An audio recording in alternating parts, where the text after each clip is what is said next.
In this video, I'm going to show you how I test creatives inside a live ad account. My name is Andrew and I am a Facebook media buyer for different brands in the US and Australia.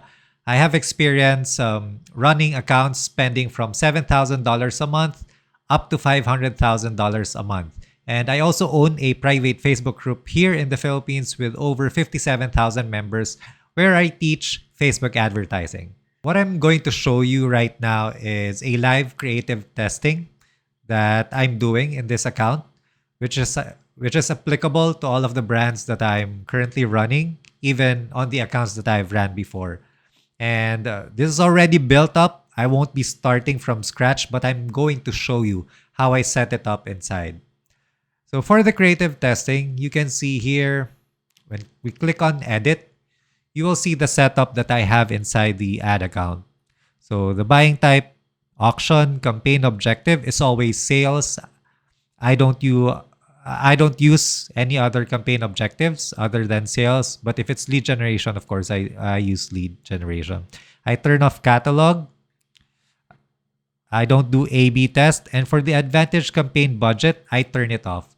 I actually prefer using ad set budget optimization or setting up the budget inside the ad set level instead of the campaign. The reason for that is I want to have more control in terms of the spend that is being put on the creatives that I am testing. Because if I put it on a advantage campaign budget, Facebook will be spending it on all of the ad sets inside this account. And I don't want that. I want my creative testing to actually spend on the creatives that I am testing. So that's the way that the campaign level is set up. And if we go to the ad set level, you can see here that I have several creative testing running have ran in the past as well. This is the way I set it up. So let's go on a live one. For example, this one. I'll show you the setup inside the ad set level. For the conversion location, I always choose website. And then performance goal, maximize number of conversions. Select the right pixel. For the conversion event, I always choose the purchase event. I don't choose the view content, add to cart, initiate checkout. And the reason for that is if you optimize for add to carts and view contents, those are the type of people that you're going to get in terms of traffic that Facebook is providing you. So I want purchases at the end of the day. So I always optimize for purchase, even if it's a new ad account. It doesn't matter if it's new or if it's an old account. I always use purchase. And then here, attribution setting is just the same. Dynamic creative testing is off. And as for the budget, in terms of the budget, I don't have a particular rule in terms of the budget that I'm using. This is usually dependent on the available ad spend that the client is willing to spend on the ad account. So if they have like a huge budget, I try to put in more spend on the creative testing so that I can gather data faster. But the minimum amount that I use for creative testing is actually $20, just so I have enough money being spent on creative testing. And that $20, if it's already a old account that is running and we have other campaigns running, that is usually like 10 to 20% of the daily ad spend. So I just set it up. This one, I'm running it at $30 a day, no start and end date. And then for the targeting, you can see here that the location is pretty broad. I don't have any custom audiences. I don't use lookalike audiences. And you can also see here that I don't use any detailed interest targeting. And the reason for that is when it comes to creative testing, I like to use broad audiences or just keep it as open as possible. And the reason for that is I want Facebook to have the ability to scale this particular creative testing that I'm doing. And at the same time, my thinking behind this is if it works in a broad targeting, there's also a higher chance that it will work on on a interest-based targeting and also in a custom audiences like lookalike audiences.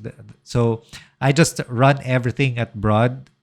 And then for the placements, it's Advantage Plus placements. I let Facebook decide whether to show it on the feeds or in Instagram or in any other placements. I just keep it open.